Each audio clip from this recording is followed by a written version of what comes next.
Hello guys! Welcome to Justina07 Mix Vlog. Samahan nyo akong mananghalian guys, kaya naluto ko na ang aking adobong talong.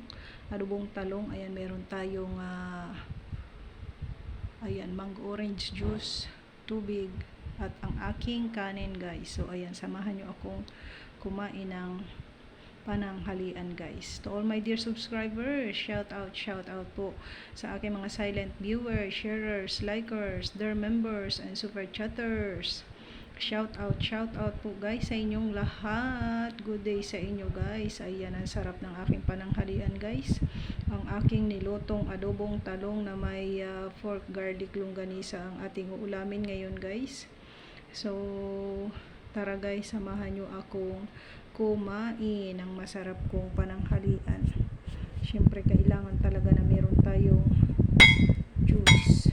Ayan, kain tayo guys. Ayan, talong, ang sarap ng pagkaluto ko sa talong. Hindi ako kumakain ng sili guys, yun ay ano ko lang, pampakulay ko lang sa aking pagluluto baga. So ayan guys, tara kain tayo guys.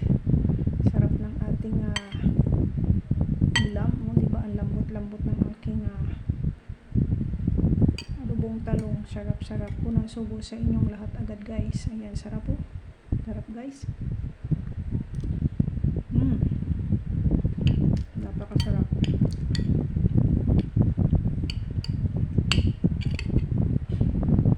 Masarap talaga guys ang ating ulam na niluluto kapag hindi siya sobrang alat. Yung tama lang ang alat ba, yung malalasahan mo yung tamis ng talong, tapos yung ating inilahok ay madaming sibuyas guys, kaya yung isang buong malaking sibuyas inubos ko man sa kanya. Inubos ko talaga yun guys. So dalawang butil na bawang lang ang ginamit ko kasi garlic longganisa man yung ginamit natin sa kanya. So maamoy na ang maamoy ang bawang.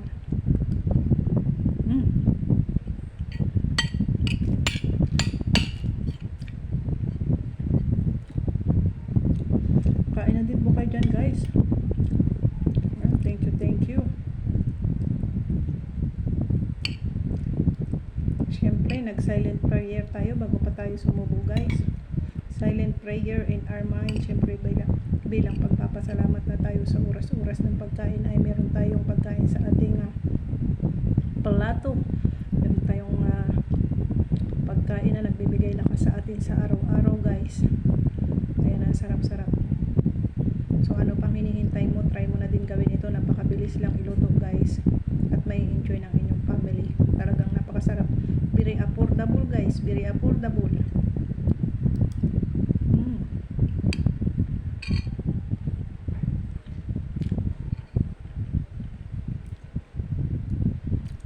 Sarap guys. Ikakain ko na lang kayo guys. While nandyan kayo nanonood at natatakam sa aking masarap na luto, ay simpleng luto lang yan guys, pero talagang sabi nga, pag ang iyong pagluluto ay may sangkap na pagmamahal, talagang masarap yung nagiging resulta guys. Masarap yung nagiging resulta ng ating pagluluto kapag mayroong sangkap na pagmamahal. Saka talagang focus tayo guys ba, focus tayo. Ayan, lagi tayong focus sa ano man ang ating ginagawa para yung resulta talaga maganda, masarap, at talaga namang may enjoy natin ba. So ayan guys, ang aking video ay puputulin ko na, hanggang dito na lang po muna, at tatapusin ko na ang aking pagkain. Hoping na kayo din guys ay meron ng pagkain sa inyong mga hapagkainan, at hoping na kayo ay masaya sa bawat video na mga simpleng video na ibinabahagi ko dito sa aking YouTube channel.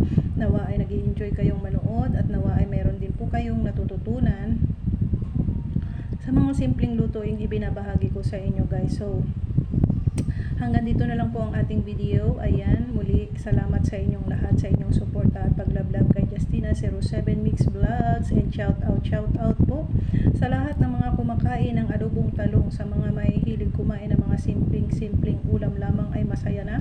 Shout out po sa inyong lahat, and me too guys. Ayan, mahilig din lang ako sa mga simpleng ulam. Masaya na ako sa mga simpleng ulam lamang guys, basta't palagi tayong may pagkain sa ating hapagkainan. That's all for today's video guys. Ayan, bye-bye na muna po guys at tatapusin ko ng aking pagkain. God bless everyone. And palagi po ninyong tatandaan guys, mahal po tayong lahat ng ating poong may kapal. God bless and bye for now. Thank you for watching. I love you all guys.